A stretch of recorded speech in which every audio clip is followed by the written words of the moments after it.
In the farthest corner of a galaxy riddled with stars and scars, where the laws of physics bent like whispers in a dream, a thief with fur as black as midnight scaled the outer hull of a drifting luxury cruiser. Her name was Myrr. She had 9 lives, and she had already burned through 3. Myrr wasn't just a thief. She was a legend, a feline-humanoid hybrid engineered for agility and instinct, with emerald eyes that shimmered like twin nebulas. She stole artifacts from kings, secrets from spies, and hearts from anyone foolish enough to look too long. But this time, she had gone too far. She'd stolen from Malrek the Dismemberer, a crime lord known for collecting bones, especially the ones that once belonged to his enemies. It was the middle of a solar eclipse when she triggered the alarm. Sirens howled, automated drones zipped from docking bays.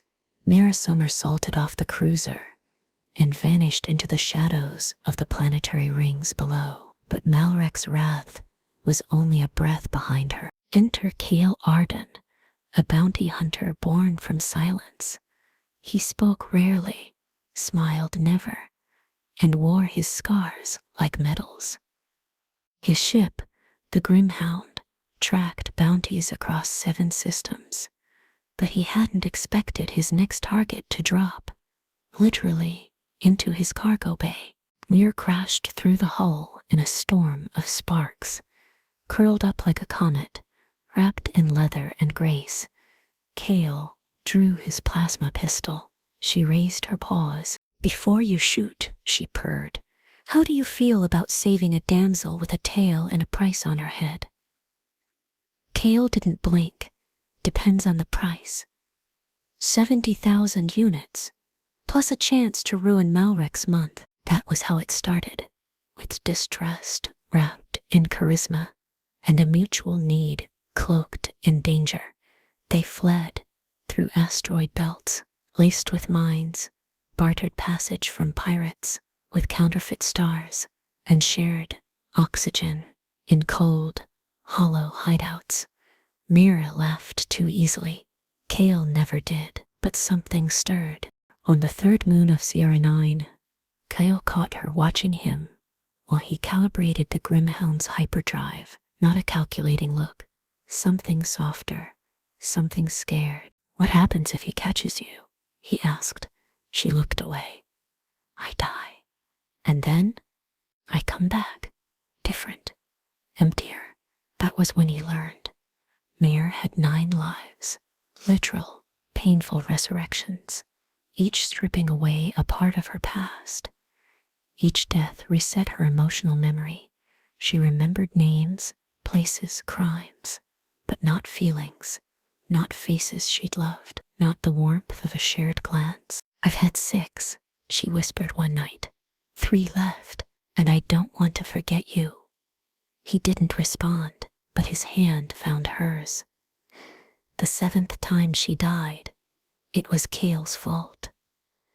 They were ambushed in the Ether Bazaar by Malrek's elite. Kael fought like a fury, but a stray bolt meant for him tore through Myrr's chest. She died in his arms, coughing, laughing.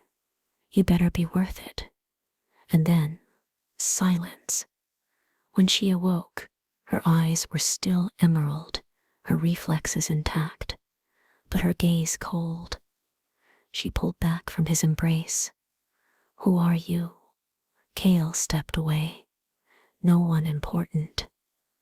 But he stayed through the next escape, the next planet, the next almost kiss she no longer understood. He stayed because hope was a cruel thing. By her 8th life, Myrr began to sense it. Echoes in her dreams, flashes of a man's face, a name that didn't feel foreign. She sketched him while she slept, then tore the drawings up. "I think I'm haunted," she told Kael, not knowing. "You are," he said quietly. The 9th life came too quickly. Malrek found them on Aria's cradle. There was fire, steel, screams. She sacrificed herself to save him, shoving him into an escape pod as the base collapsed. He watched her die again. This time, he didn't scream. He drifted for days, until he didn't care if he ever saw her again. Until he convinced himself it wasn't love, it was habit, history, hollow. But on a dusty moon orbiting an unnamed gas giant, he found her again. Or rather, she found him. Myrr? She looked at him with burning eyes, and she remembered every glance, every whispered joke, every death, every time he held her, every tear he never let fall. I remember, she said. He turned away. Too late. She stepped closer. You gave me all 9 lives. I only needed one to love you back. He paused. The stars above them pulsed like heartbeats, and still he hesitated. Would he risk loving someone doomed to forget? Could she convince him it was real? And just as he turned to walk away, she whispered his name, the one no one else knew, the one he'd told her once, in a half-dream, thinking she'd never remember. He froze, turned back, took her hand, and somewhere, beyond galaxies and grief, love took root in the ashes of every forgotten moment, because this time, she chose him. And this time, she remembered. But remembering came at a cost. Myrr's final resurrection had not gone unnoticed. Somewhere in the dust fields of Dalvorn Station, a data siphon pulsed with stolen logs. Malrek's cybernetic spies had recorded the pattern. Her 9th return was her last. She would not rise again. Kael learned it first. He accessed a fragment of a bounty update, encoded in the Hunters Guild archives. The message was simple. Subject: Myrr 9 lives protocol. Deactivated. Status: final life active. Terminate with caution. He didn't show it, but the silence in his breath said more than words ever could. Myrr noticed. One night, aboard the Grimhound, she asked him, "Why do you look at me like I'm already gone?" Kael didn't answer. He walked away. She followed. "Don't do that. Don't look at me like I'm glass. I'm not. You are." He stopped. "Because you are." Thunder in her chest. "So you'd rather not look at me at all." He faced her, voice quiet as vacuum. "I don't know how to protect something I can't bring back." Her hands trembled. "Then don't protect me. Just be with me." Kael stayed, but the galaxy didn't. Malrek launched his final hunt. A bounty, 2 million units, dead only. Entire mercenary bands turned their eyes toward the stars, where a girl with emerald eyes had no more lives to lose. They ran, again, but this time, the chase was different. Myrr felt it in her spine. This was the last dance. No more clever escapes. No more charming her way out of cuffs. This was an ending, and endings hurt. The final stand came at a derelict satellite city called Miraval V, abandoned, airless, drifting in the void like a ghost. Myrr set traps. Kael laid mines.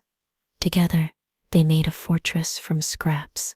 They kissed, once, soft and slow, like maybe they had met in every life before this, and would again in every life after.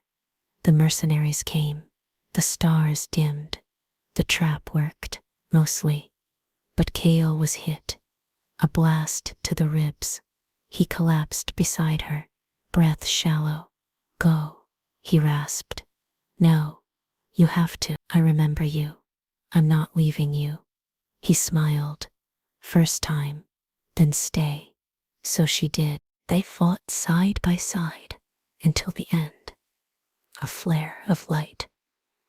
A silence, louder than sound. When the guild arrived hours later, they found the ruins empty. No bodies, no movement. Just a single message, burned into the wall by plasma. Love doesn't forget, even when it's burned away. Years later, in the outer rings of a forgotten world, a ship named Grimhound flickered back to life. Inside it, two shadows moved, silent, whole, and unseen. Because sometimes even when life runs out, love doesn't. It finds a way. The Grimhound drifted like a ghost through the nebulous edge, cloaked in starlight and memory. Systems flickered, came online, then dimmed again, as though unsure whether to wake or dream. Inside, Kael adjusted the ship's stabilizers, while Myrr watched the void beyond the viewport. She hadn't spoken in hours, not since Miravolvi. He glanced at her, unsure whether to break the silence or let it stretch. She was here alive. That should have been enough, but something still hovered between them. Not quite distance, not quite fear. Something like the hush before a storm. "Where to?" he asked, fingers hovering over the nav console. Myrr didn't answer right away. "Then, there's a world, not on any charts. My 8th life found it by accident. I buried something there." Kael raised an eyebrow. "What?" She tilted her head. "A box with the names of everyone I ever remembered, but forgot. I thought it would be poetic. Now it just feels cruel." He set course without another word. Engines hummed, stars bent. When they landed, the sky was violet and heavy with ash. Crystalline trees whispered in the wind. Myrr led him to a clearing, where a weather-worn mound of dirt sat undisturbed. She dug with her hands, no ceremony, no hesitation. The box was small, rusted. Inside, slips of old parchment, names etched in uneven script, some with hearts, some with nothing. She added one more. Kael Arden. Remembered. She sealed it again. As she turned, Kael caught her wrist.